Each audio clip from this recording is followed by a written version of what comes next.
Artie here, and welcome to the kind of the happiest time of the year here in Bar Mills, where we're coming out with our super kits. And this is the second year in a row that we're coming out with a tribute kit to George Sellios's famous Franklin and South Manchester. This time is a water scene. We haven't done one of these in a while. And this scene actually exists in a place called Doverton on George's layout. A little tough to find, but once you see it, you'll know it. And this is just a magnificent waterfront building that so many people have overlooked over the years. Many of you may not even realize it does exist. This video is going to be broken up into three segments. The first segment, this one, is going to be about the building itself. The second segment will be about the dock and what is involved with that aspect of the model. And the third segment is about what comes with the model. What accessories, what comes with it, maybe what doesn't. So here again, we're going to start at number one, this video, and this is about not the whole scene, but the building. Now understand that the whole scene, as we have it set up, is kind of compacted into an area a foot deep, 12 inches deep by 22 inches across. Let's get that out of the way right away, okay? Now, when you get this kit, to start with the building itself, basically understand we're not using plastic, we're using wood in everything we do, basswood clapboard walls, and most of the windows and doors and freight doors are all laser cut. These are not things you can buy in a sprue and kind of just get by making your own. It just doesn't work that way. The building itself, what makes it fascinating is that it has so many tip outs and bump outs, and even a couple different angles that you may not be noticing offhand at a casual view of the structure, because it is a little more complex than you think. It took a bit of engineering. Jim Mooney, as usual, did the engineering on this. And of course you have the stairs that come off the main structure as well. Here again, we're only talking about the upper part of this diorama here. Now, one of the things you get in the kit, and I think probably the most important thing, are elevations. And we print these. You've seen these before. These are done in on giant sheets, 11 by 17 sheets, and these are 1-to-1 elevations. So if you're looking to use them as templates for cutting trim work, things like that, you can easily do it.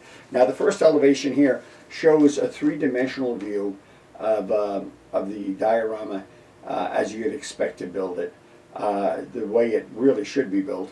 And this is page one of the elevations. Now, there are 5 pages totally on this. I want to just go over them quickly with you. From a flat front view, this is what you're looking at for the building. You can see all the tip outs and the unusual roof lines on this. Of course, the detailed parts are also drawn in here for clarification.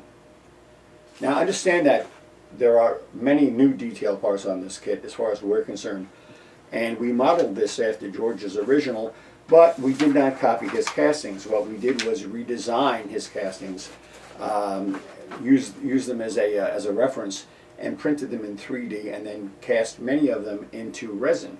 The ones that wouldn't cast into resin, because the cleanliness of the castings are very important to us, we actually are printing in 3D, and those 3D castings, printed castings, will actually be part of the kit, as well as the resin, and of course some plastic or resin detail parts as well, such as boxes, you know, the usual thing.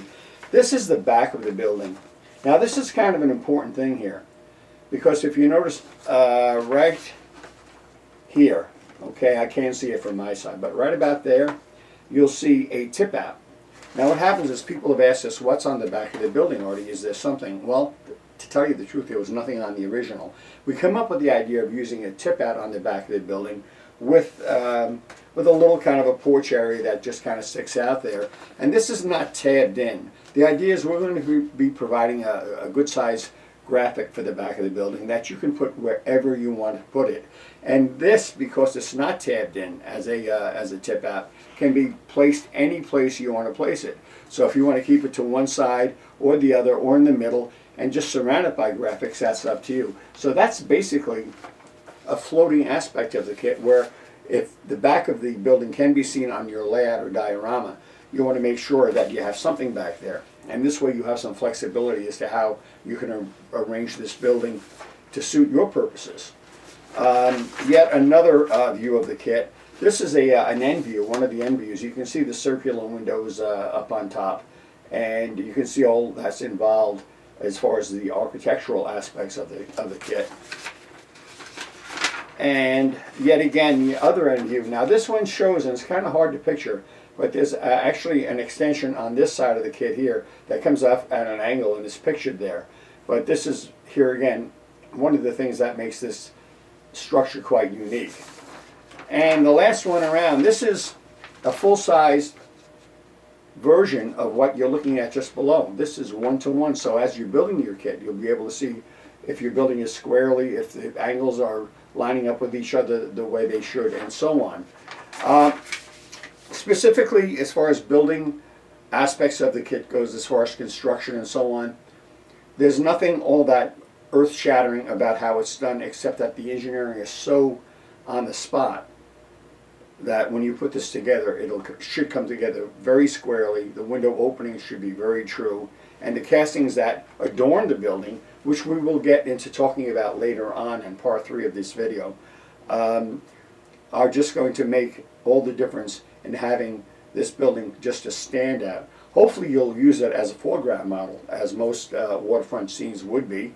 And this is, well, this is it. This is the real thing based on the work of the master, Mr. Celios.